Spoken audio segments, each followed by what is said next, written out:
Hello friends, welcome back to my channel. ఈరోజు నేను చేయబోయే recipe egg fried rice.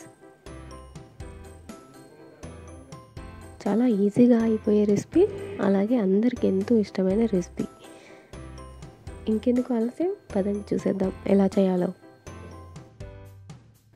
Stove మీద ఒక ప్యాన్ పెట్టుకొని అందులో ఆయిల్ వేసుకొని అందులో ఎగ్ వేసుకోవాలి.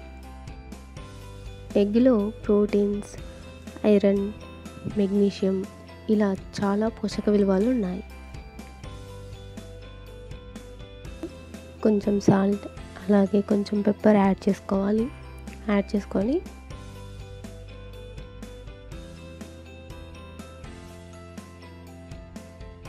కొంచెం ఫ్రై చేసుకోవాలి. ఈ వీడియోలో చూపిస్తున్నాను కదా, ఈ విధంగా ఎగ్ని ఫ్రై చేసుకోవాలి.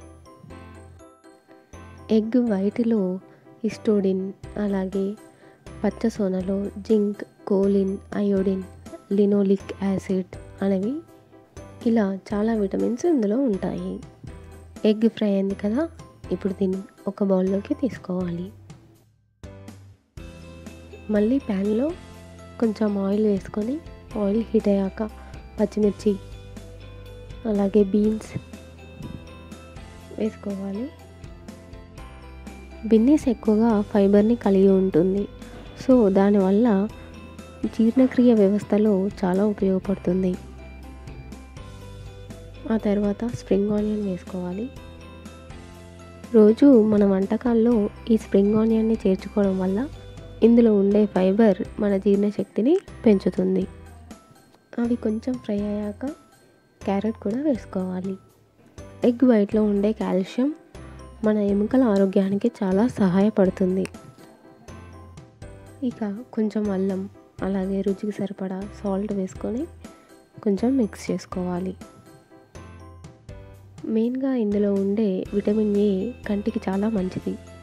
దీంతోపాటు విటమిన్ ఈ, జింక్, సెలీనియం మన దృష్టిని మెరుగుపరచడానికి చాలా సహాయపడతాయి. క్యారెట్, బీన్స్ ఇవన్నీ ఫ్రై అయ్యాక రెడ్ చిల్లీ సాస్ అలాగే సోయా సాస్ వేసుకొని మిక్స్ చేసుకోవాలి.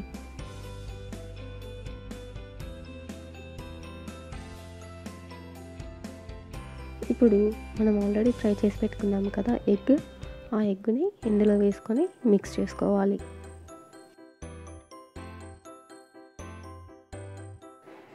అలాగే రుచికి సరిపడా కారం, కొంచెం ధనియాల పొడి వేసుకొని మిక్స్ చేసుకోవాలి. ఇక అన్నీ ఫ్రై అయ్యాక రైస్ వేసుకొని బాగా మిక్స్ చేసుకోవాలి.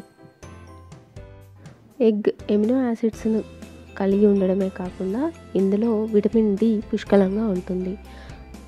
ఈ విటమిన్ డి వల్ల కండరాల బలానికి మేలు చేస్తుంది. మిక్స్ చేసుకొని ఒక 2 minutes వేడి చేసుకోవాలి. ఇక లాస్ట్లో కొత్తిమీర వేసుకొని కలుపుకొని సర్వింగ్ ప్లేట్లోకి సర్వ్ చేసుకుంటే ఎంతో టేస్టీగా ఉండే ఎగ్ ఫ్రైడ్ రైస్ రెడీ అయిపోయినట్లే.